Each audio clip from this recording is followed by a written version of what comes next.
بسم الله الرحمن الرحيم. يا أيها الذين آمنوا لا تتخذوا عدوي وعدوكم أولياء تلقون إليهم بالمودة وقد كفروا بما جاءكم من الحق يخرجون الرسول وإياكم أن تؤمنوا بالله ربكم إن كنتم خرجتم جهادا في سبيلي وابتغاء مرضاتي تسرون إليهم بالمودة وأنا أعلم بما أخفيتم وما أعلنتم ومن يفعله منكم فقد ضل سواء السبيل. إن يثقفوكم يكونوا لكم أعداء ويبسطوا إليكم أيديهم وألسنتهم بالسوء وودوا لو تكفرون. لن تنفعكم أرحامكم ولا أولادكم يوم القيامة يفصل بينكم والله بما تعملون بصير. قد كانت لكم أسوة حسنة في إبراهيم والذين معه إذ قالوا لقومهم إنا براء منكم ومما تعبدون من دون الله كفرنا بكم وبدا بيننا وبينكم العداوة والبغضاء أبدا حتى تؤمنوا بالله وحده إلا قول إبراهيم لأبيه لأستغفرن لك وما أملك لك من الله من شيء ربنا عليك توكلنا وإليك أنبنا وإليك المصير. ربنا لا تجعلنا فتنة للذين كفروا واغفر لنا ربنا إنك أنت العزيز الحكيم.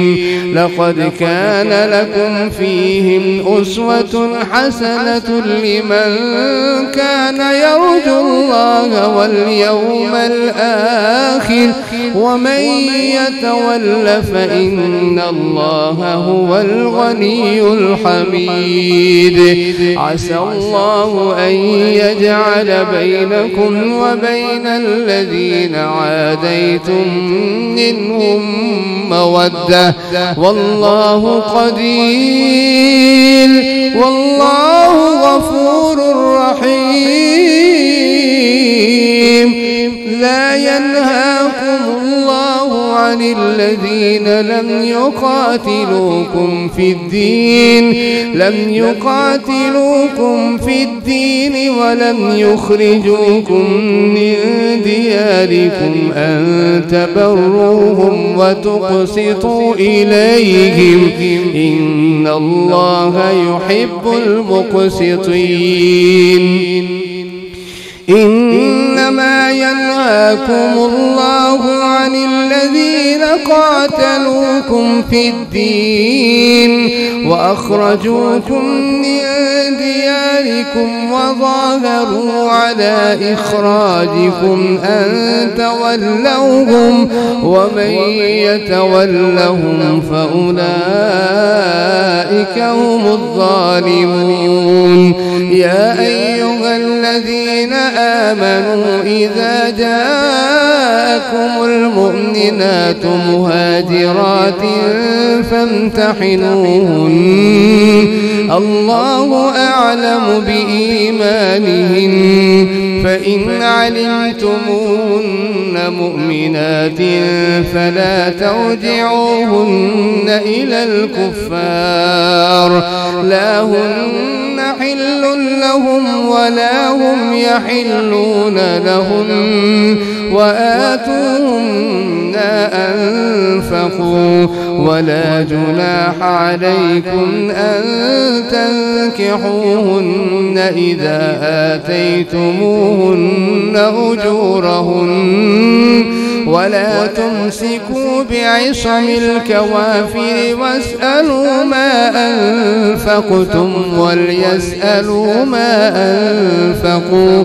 ذلكم حكم الله يحكم بينكم والله عليم حكيم وإن فاتكم شيء من أزواجكم إلى الكفار فعاقبتم فآتوا الذين ذهبت أزواجهم مثل ما أنفقوا واتقوا الله الذي أنتم به مؤمنون يا أيها النبي إذا جاءك المؤمنات يبايعنك على أن لا يشركن بالله شيئا ولا يسرقن ولا يزنين ولا يقتلن أولادهن ولا يأتين ببهتان يفترينه